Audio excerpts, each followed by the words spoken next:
Bonjour à tous, j'espère que vous allez bien. Aujourd'hui, nous allons voir comment épargner en ligne et quelles sont les alternatives au livret A. Alors, le livret A et le LDDS, le livret de développement durable et solidaire, ex-Codevie, sont les produits d'épargne les plus plébiscités par les Français, devant l'assurance vie.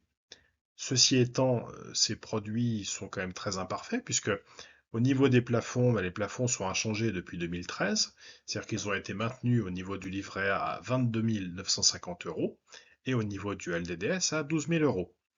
Par ailleurs, le taux d'intérêt a été maintenu à 3%.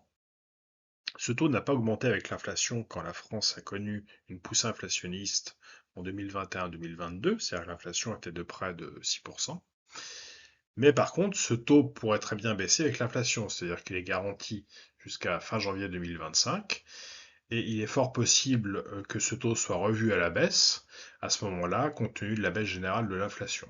Donc on voit que la modalité de fixation du taux du livret A et du LDDS par la Banque de France n'est pas forcément favorable à l'épargnant. Alors historiquement, à l'origine, le livret A servait à financer le logement social, principalement entre autres cas d'emploi. Mais ce fléchage est de plus en plus remis en cause. Les pouvoirs publics pensent notamment de plus en plus à utiliser le produit du livret A pour financer l'industrie de l'armement, puisque comme vous le savez, quand vous déposez de l'argent en banque, cet argent ne vous appartient plus. En réalité, la banque détient une dette, ou plutôt vous détenez un titre de créance sur la banque. Donc un certain nombre d'investisseurs, d'épargnants, s'interrogent sur la nécessité de conserver ce produit d'épargne. Alors, ceci étant, le livret A et le LDDS comportent un certain nombre d'avantages, hein, notamment le premier, c'est surtout que ce sont des produits qui sont défiscalisés. Ils bénéficient par ailleurs de la garantie des dépôts, qui est de 100 000 euros en France par déposant. Et enfin, possibilité de déplacer le plafond avec les intérêts. C'est-à-dire si votre livret A ou votre LDDS sont à bloc, vous allez pouvoir déplacer ces plafonds tant que vous n'y touchez pas. Alors après, on a les livrets d'épargne classiques que toutes les banques proposent. Ceci étant, ces livrets d'épargne ont des taux d'intérêt qui sont vraiment dérisoires, hein. Certaines ont des taux de 0,05%, sauf pour les comptes à terme qui ont des taux un petit peu plus élevés, mais ces comptes par définition sont bloqués pendant une durée déterminée. Par ailleurs, ces livrets d'épargne classiques sont fiscalisés. Vous n'avez pas de multidevise dans les banques françaises, bien évidemment, tous les comptes sont en euros. Mais l'avantage de ces livrets d'épargne, c'est que vous n'avez pas de plafond. Donc si par exemple vous vendez un appartement, une maison et vous y faites un virement à 6 chiffres, il va pas se passer grand-chose. Au pire, votre banque va vous demander de fournir une copie de l'acte de vente pour justifier l'origine des fonds, mais vous pourrez faire des dépôts importants sans avoir de problème. Après, on a les fintech ou banques en ligne. Alors, les principales que j'indique, il y en a d'autres, hein, mais à titre d'illustration, on a donc Revolut qui propose des comptes multidevises avec un taux d'intérêt qui dépend du plan tarifaire. Donc, selon que vous avez un plan standard ou un plan payant, le taux d'intérêt sera différent. Vous avez également Wise qui propose également du multidevise avec un taux d'intérêt unique puisque Wise ne propose pas 36 plans tarifaires. Donc le taux USD sur les liquidités en USD au 17 juillet 2024 est de 5,04% net de frais, ce qui est quand même intéressant, hein. C'est plus de 2 points au-delà du livret A, même si là, ce produit est fiscalisé. Vous avez également Swissquote, qui, comme son nom l'indique, est une banque en ligne et aussi un broker, un courtier suisse, qui propose du multidevise, notamment en francs suisses, et N26, donc la banque en ligne allemande, qui propose des comptes épargne en euros. Alors les avantages des fintechs, c'est que l'ouverture de compte est très facile. Vous avez ce qu'on appelle la KYC, donc vous fournissez une pièce d'identité, vous remplissez un formulaire, vous faites un selfie, en 5 minutes, vous ouvrez votre compte. La facilité d'utilisation, c'est-à-dire que vous utilisez une appli et votre téléphone. Et enfin, les intérêts sont versés régulièrement, donc selon la banque en journalier, en hebdomadaire ou en mensuel, versus en annuel pour le livret A et le LDDS. Le livret A, Vos intérêts sont calculés le 1er et le 16 du mois, mais vous ne les percevez qu'une fois par an. Alors, en revanche, au niveau des inconvénients, les fintechs reposent sur une gestion algorithmique, donc attention aux dépôts importants, à ne pas faire des virements à 5 ou 6 chiffres, parce que ça risque de ne pas plaire à l'algorithme. En fait, vous risquez de vous retrouver bloqué.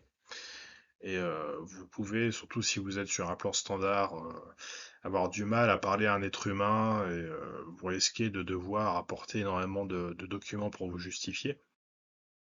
Donc gardez en tête que ce sont des banques qui sont très bien pour les dépenses du quotidien, mais qui ne sont pas forcément designées pour y faire des dépôts très importants. Et évitez de mixer vos comptes pro et vos comptes perso.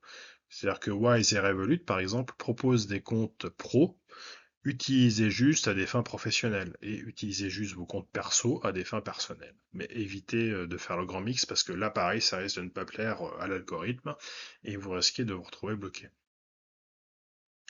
En termes de fiscalité, donc les intérêts sont à déclarer aux impôts grâce à l'IFU, l'imprimé fiscal unique, sur sa déclaration de revenus.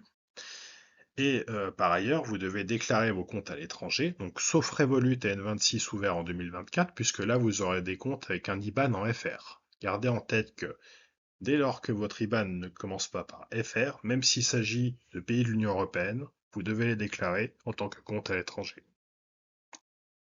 Ensuite, on a les courtiers ou brokers en ligne. Alors, même si les brokers proposent ce qu'on appelle des comptes titres ordinaires, donc qui sont faits pour acheter des actions, des obligations, des ETF, des produits financiers, aujourd'hui, la plupart des courtiers en bourse rémunèrent également les liquidités, c'est-à-dire les fonds qui sont non investis. Alors, à titre d'illustration, pareil, là, cette liste est non exhaustive. On a XTB qui propose de rémunérer les euros et les USD sans plafond. On a également Trade Republic qui rémunère les euros avec un plafond de 50 000 euros. Interactive Brokers qui rémunère les USD sous condition. C'est-à-dire que là, vous allez devoir avoir minimum 100 000 euros investis et 10 000 euros de liquidité pour que ça produise des intérêts. Sachant que la plupart du temps, cette option est activée par défaut, c'est-à-dire que vous n'avez rien à faire. Vos liquidités sont automatiquement rémunérées. Et très souvent, vous les percevez une fois par mois. Ça dépend évidemment du broker. À vous de vous renseigner. Et là, pareil, attention, les intérêts sont à déclarer aux impôts, donc voir en fonction de l'IFU qui vous sera envoyé par votre courtier. Et enfin, on a la finance décentralisée, ou DeFi, qui va utiliser la technologie blockchain. Alors, si vous ne savez pas ce que c'est que la blockchain ou la DeFi, je vous invite à aller voir le lien en description de cette vidéo, vers mon e-book Comment investir dans les crypto-monnaies. Tout ça est expliqué. Schématiquement, ça consiste à utiliser ce qu'on appelle des protocoles de liquidité, ou DEX, pour, de manière totalement décentralisée, sans intermédiaire, produire des intérêts. C'est-à-dire que vous allez convertir vos dollars ou vos euros en stablecoins, qui sont des crypto-monnaies adossées la plupart du temps au dollar US. USDC, USDT ou DAI. C'est-à-dire qu'un stablecoin égale 1 dollar US. C'est très simple. Le fonctionnement, c'est que le protocole de liquidité, le DEX, va rémunérer les liquidités des prêteurs, donc vous, et proposer des prêts collatéralisés aux emprunteurs. C'est-à-dire l'emprunteur va par exemple déposer des bitcoins en collatéral en garantie. Alors par exemple, on a AAV ou Compound, qui sont des protocoles très connus. Alors l'avantage des DEX, c'est que d'abord les taux d'intérêt sont élevés, et ces taux sont variables puisqu'ils sont calculés toutes les secondes en réalité en fonction de l'offre et de la demande. Hein. Mais la plupart du temps, ils tournent aux alentours de 10%. Alors, certains jours, ça va être 9, d'autres 11, mais on a des taux d'intérêt bien plus élevés que dans la finance traditionnelle. Et l'autre avantage, c'est la décentralisation. C'est-à-dire que vous n'avez pas besoin de banque centrale ou d'institutions financières. C'est le protocole qui, de manière totalement algorithmique et décentralisée, va gérer vos liquidités et produire des intérêts. L'inconvénient, c'est que, comme toute crypto-monnaie, vous devez être responsable de ce qu'on appelle vos clés cryptographiques, vos clés privées, en utilisant ce qu'on appelle un hard wallet, notamment une clé Ledger, c'est-à-dire une sorte de clé USB qui va permettre de stocker vos clés privées. Et bien évidemment, vous devrez conserver votre phase de récupération, la seed phrase, qui vous permet donc de récupérer vos cryptos en cas de perte ou de détérioration de votre hard wallet en lieu sûr. C'est tout pour aujourd'hui. Si vous avez aimé cette vidéo, mettez un pouce en l'air.